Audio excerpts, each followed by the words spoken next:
मुंबई की गलियों में मन्या सुरवे के एनकाउंटर के बाद एक सन्नाटा जरूर था, लेकिन उस सन्नाटे को तोड़ने के लिए किस्मत ने एक नया नाम भेजा, शेख मुनीर। ये कोई आम आदमी नहीं था। वो अकेला चलता था, मगर उसके कदमों की आहट से ही पूरी धारावी कांप उठती थी।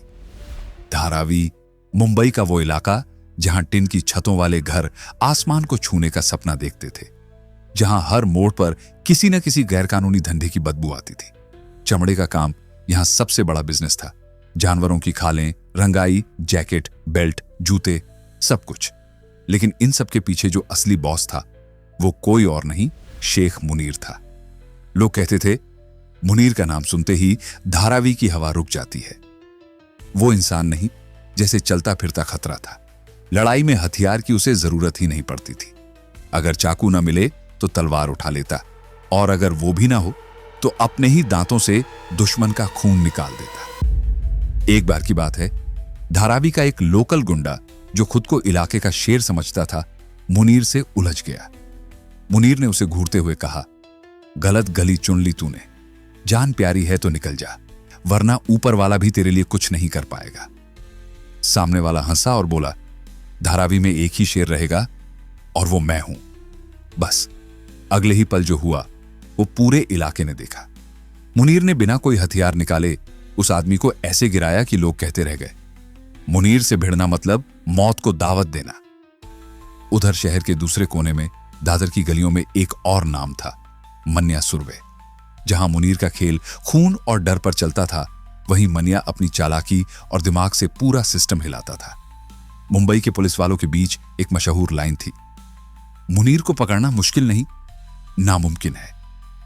कई केस उसके खिलाफ थे, मगर हर बार वो हाथ से फिसल जाता। मन्या और मुनीर दोनों अलग दुनिया के खिलाड़ी थे। एक अपने दिमाग से खेलता, दूसरा अपने डर से राज करता। एक के इलाके में बाजार की भीड़ थी तो दूसरे के पास धारावी की तंग गलियां। लेकिन दोनों का असर एक जैसा था, खामोशी में भी डर की आवाज सुनाई देती थी।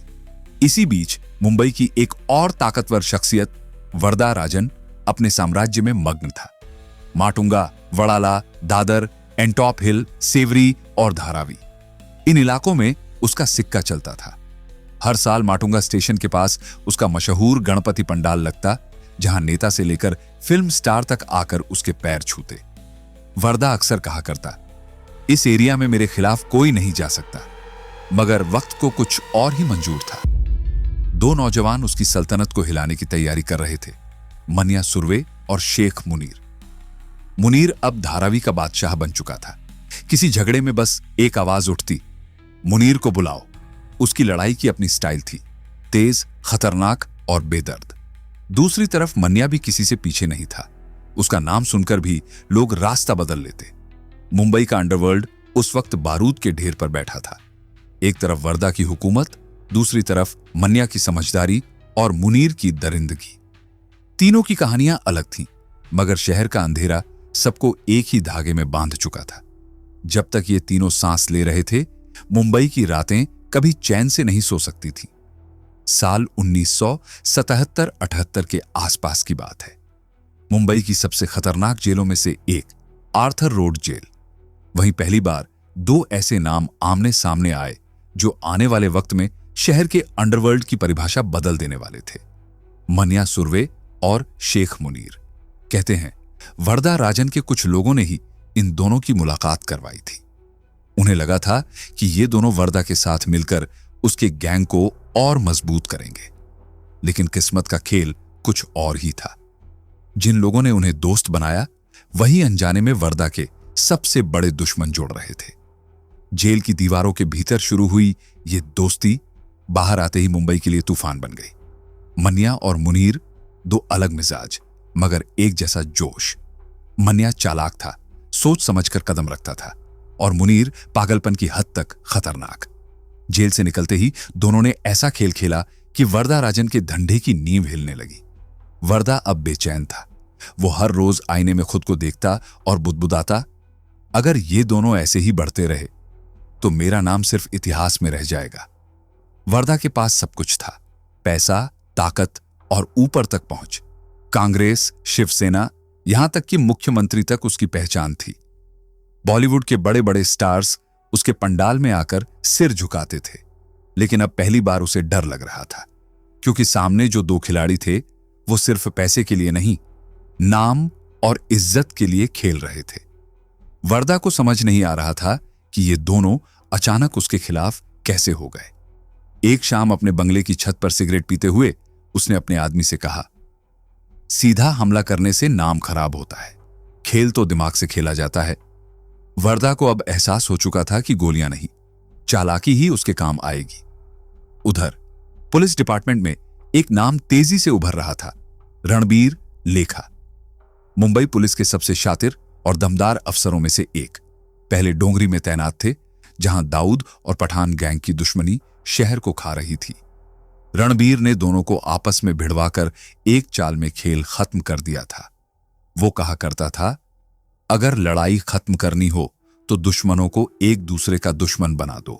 जब उसे माटुंगा का चार्ज मिला तो पूरा इलाका उसके कंट्रोल में आ गया। एंटॉप हिल, सायन, धारावी, हर जगह उसका नाम चलता था। उन इलाकों से आने वाला सारा पैसा एक ही पुलिस स्टेशन तक पहुंचता था। बाद में आबादी बढ़ने पर नए स्टेशन बने, क्योंकि पुलिस की मिलीभगत और गुंडों का आतंक अब खुलकर सामने आने लगा था। इसी दौरान दादर में मन्या सुर्वे का नाम अब एक ब्रांड बन चुका था। लोग उसे खुलेआम गॉडफादर बुलाने लगे थे, और धारावी में शेख मुनीर का आतंक अपने चरम पर था। अब उसके पीछे मन्या का सपोर्ट था, और यह कॉम्बिनेशन वर्दा के लिए सिरदर्द बन चुका था। वर्दा समझ गया था, मन्या दिमाग से चलता है, पर मुनीर अब पूरी तरह बेकाबू हो चुका है। कहा जाता है, शेख मुनीर अब सिर्फ डर नहीं फैलाता था, बल्कि दरिंदगी की हदें पार कर चुका था। जबरन वसूली, धमकियां और औरतों पर जुल्म। उसका नाम सुनते ही लोग दरवाजे बंद कर लेते। पुलिस के पास सबूत थे, मगर कोई गवाही देने की हिम्मत नहीं करता था। वर्दा ने हालात भांप लिए थे। अगर मैंने खुद इन दोनों को खत्म किया तो पुलिस मेरे पीछे पड़ जाएगी, उसने अपने खास आदमी से कहा। अब वक्त था दिमाग से चाल चलने का। साल 1981 में रणबीर लेखा को प्रमोशन मिला। वो अब एसीपी बन चुके थे। वर्दा ने उसी वक्त अपने पुराने पुलिस कनेक्शन एक्टिव किए। उसकी सेटिंग 3 स्टार अफसरों तक थी, जो सब जानते थे लेकिन बोलते नहीं थे। वर्दा ने सिगरेट की राख झाड़ते हुए मुस्कुराकर कहा, अब खेल बड़ा होगा और इस बार शिकार होंगे मन्या और मुनीर। शहर की गलियों में जैसे किसी अदृश्य जाल का बुनना शुरू हो चुका था। हर कदम, हर चाल सोची समझी थी। वर्दा राजन की निगाह अब सिर्फ एक बात पर टिकी थी, या तो वो जिएंगे या मैं। और उसी पल से मुंबई के अंडरवर्ल्ड में एक नया खून खराबा शुरू हो गया। पुलिस की नजरों से बचने के लिए शेख मुनीर ने दादर छोड़ दिया और एंटॉप हिल के पास सेंट्रल गवर्नमेंट कॉलोनी में एक छोटा सा किराए का घर ले लिया। घर साधारण था, मगर उस घर की दीवारों के भीतर छिपा था मुंबई पुलिस के लिए सबसे बड़ा सिरदर्द। उस घर में मुनीर के साथ कुछ ऐसे लोग रहते थे जिनका पुलिस रिकॉर्ड बिल्कुल साफ था। न कोई केस, न कोई क्रिमिनल हिस्ट्री। इसलिए किसी को शक भी नहीं हुआ कि इसी कॉलोनी में शहर का सबसे खतरनाक आदमी छिपा बैठा है। लेकिन शेख मुनीर अपनी फितरत से बाज नहीं आया। उसका गुस्सा और पागलपन वैसे ही बरकरार था। एक बार धारावी पुलिस स्टेशन में उसे एक मारपीट के केस में पकड़ा गया। पूछताछ के दौरान उसने अचानक एक हवलदार के हाथ पर ऐसे दांत गड़ाए कि उसका पूरा पंजा लहूलुहान हो गया। हवलदार दर्द से चिल्ला उठा, अबे ये इंसान है या जानवर? कमरा खून से भर गया था। हालात इतने बिगड़ गए कि अफसरों को उसे काबू करने के लिए प्लायर मंगवानी पड़ी। उसी प्लायर से इंस्पेक्टर ने उसके 4-5 दांत उखाड़ दिए। लेकिन मुनीर हंसा, खून से सना चेहरा लेकर बोला, तुम्हारे जैसे 100 भी आ जाएं, तब भी मुनीर नहीं झुकेगा। इसके बाद पुलिस उसे देखकर भी रास्ता बदलने लगी। जब भी किसी वायरलेस पर खबर आती मुनीर इलाके में दिखा है, तो हवलदार तक पीछे हट जाते। वो अब डर का दूसरा नाम बन चुका था, मगर उसकी सबसे बड़ी ताकत थी मन्या सुर्वे। जब भी मुनीर किसी मुसीबत में फंसता, मन्या कहीं से भी आकर उसे बचा लेता। पुलिस के लिए यह जोड़ी सिरदर्द बन चुकी थी। वर्दा राजन सब देख रहा था। उसे अब साफ समझ आ गया था कि मुनीर की असली ताकत कौन है। अगर उसे मुंबई में अपना दबदबा कायम रखना था तो पहले मन्या सुर्वे को खत्म करना ही होगा। लेकिन वरदा जल्दबाजी में नहीं चलता था। वो शातिर था, वक्त का खिलाड़ी।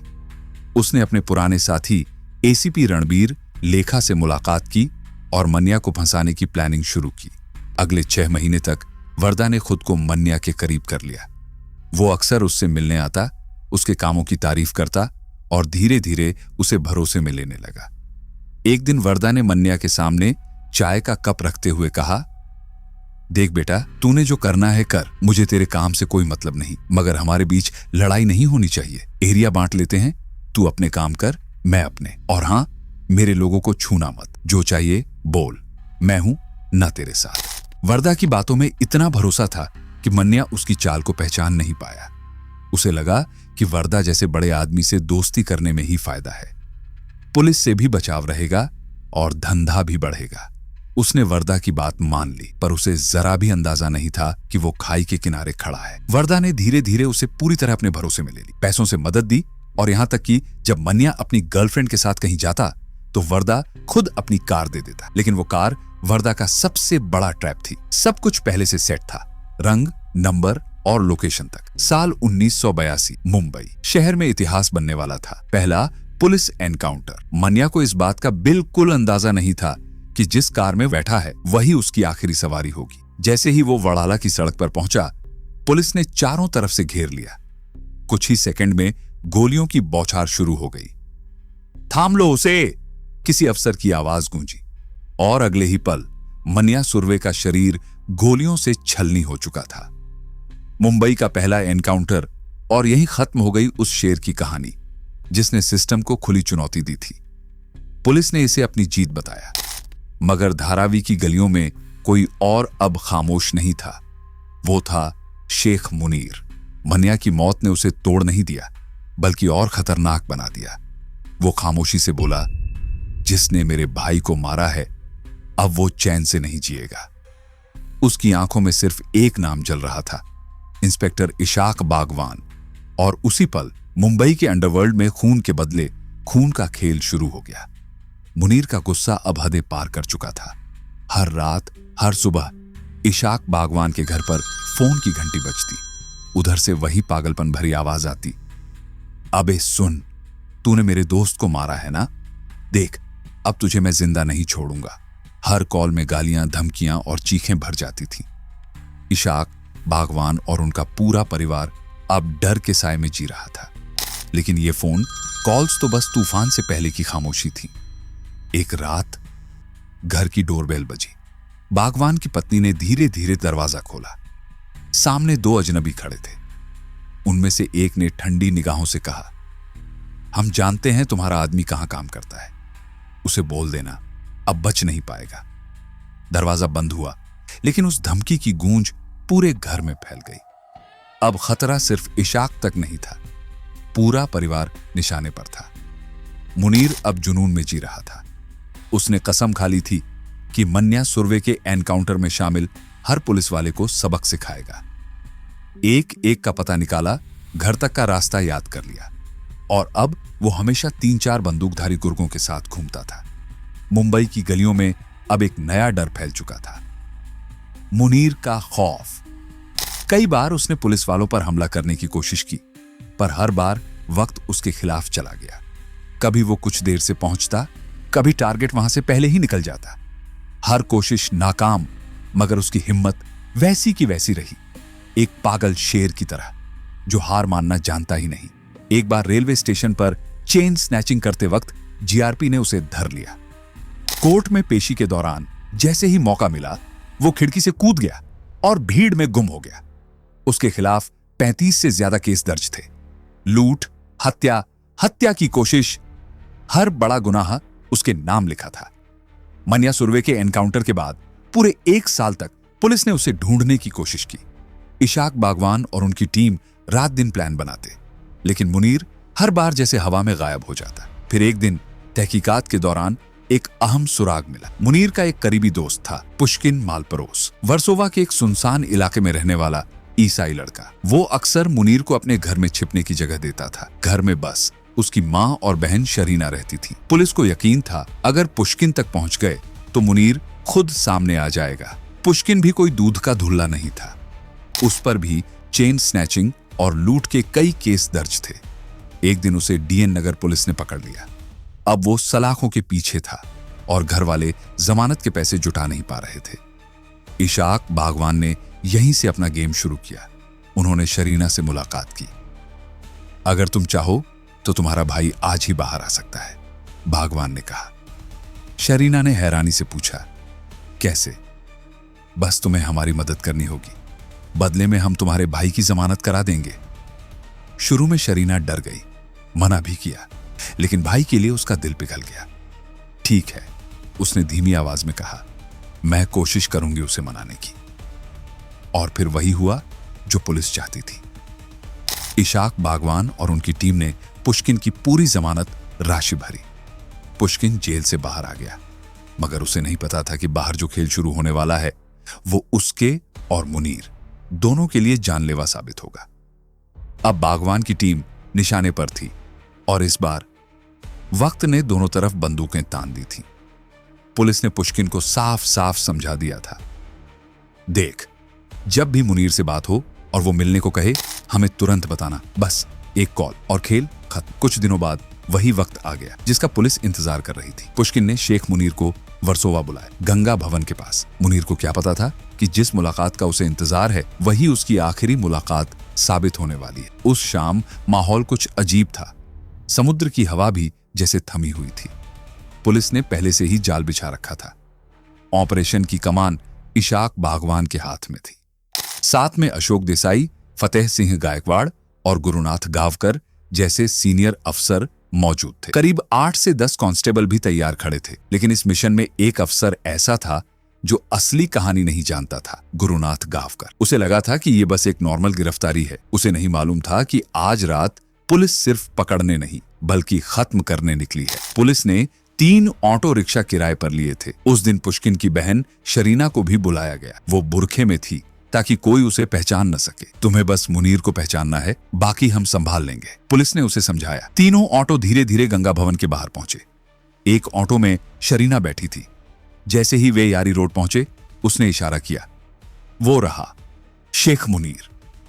मुनीर एक दुकान के पास खड़ा था, आराम से बीड़ी पीते हुए, जैसे उसे किसी खतरे का एहसास ही ना हो। लेकिन अगले ही पल किस्मत ने करवट ली। पुलिस जैसे ही उसकी तरफ बढ़ने लगी, गुरुनाथ गावकर को कुछ अजीब लगा। उसके चेहरे पर बेचैनी झलकने लगी। रुको, ऑटो रोको, उसने जोर से कहा। ऑटो रुक गया। गावकर बाहर निकले और बाकी अफसरों को देखते हुए बोले, ये गिरफ्तारी नहीं है ना? अगर ये एनकाउंटर है तो मैं इसमें हिस्सा नहीं लेने वाला। टीम कुछ पल के लिए सन्न रह गई। बागवान ने कुछ कहना चाहा, लेकिन गावकर ने हाथ उठाकर रोक दिया। मैं किसी की जान लेने नहीं आया हूं, उन्होंने ठंडे स्वर में कहा। और फिर वो चुपचाप 7 बंगला की तरफ खड़ी अपनी कार में बैठे, इंजन चालू किया और वहां से निकल गए। गुरुनाथ गावकर वो अफसर थे जो हर हाल में इंसानियत को पहले रखते थे। वो अब इस दुनिया में नहीं है। कहते हैं निजी परेशानियों से टूटकर उन्होंने खुद को गोली मार ली थी। लेकिन उस रात वो अब भी अपने जमीर के साथ खड़े थे। उधर वर्सोवा में हालात तेजी से बदल चुके थे। मुनीर ने महसूस किया कि हवा कुछ अलग है। सन्नाटा भी जैसे किसी तूफान की आहट दे रहा था। उसके हाथ धीरे धीरे कमर की तरफ बढ़े। हथियार डाल दे मुनीर, पुलिस ने पुकारा। पर शेख मुनीर कौन था? वो जो 8 साल तक मुंबई की गलियों का बादशाह बना घूमता रहा, जिसने लूट, मर्डर और हथियारबंद हमलों से पूरे शहर में खौफ मचा दिया था। वो डरना नहीं जानता था। उसने बंदूक निकालने की कोशिश की, लेकिन इससे पहले कि ट्रिगर दबाता, 3 गोलियों की आवाज ने सन्नाटा चीर दिया। मुनीर जमीन पर गिरा और कुछ ही सेकंड में उसका खौफ हमेशा के लिए खत्म हो गया। वो जो कभी पुलिस को चुनौती देता था, आज उसी पुलिस के गोलियों के आगे गिर चुका था। 8 साल तक जिस नाम से मुंबई कांपती थी, वो नाम अब बस एक फाइल में दर्ज रह गया। मन्या सुर्वे का बदला लेना उसकी सबसे बड़ी गलती साबित हुई। जिस सिस्टम से वो लड़ रहा था, उसी सिस्टम ने आखिरकार उसकी कहानी का आखिरी पन्ना बंद कर दिया।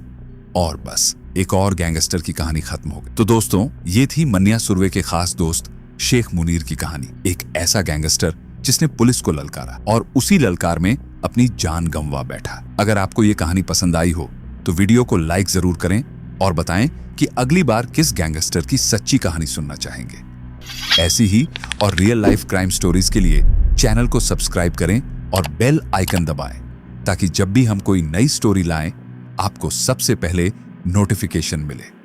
मिलते हैं अगले वीडियो में। तब तक के लिए सुरक्षित रहें, सतर्क रहें। जय हिंद।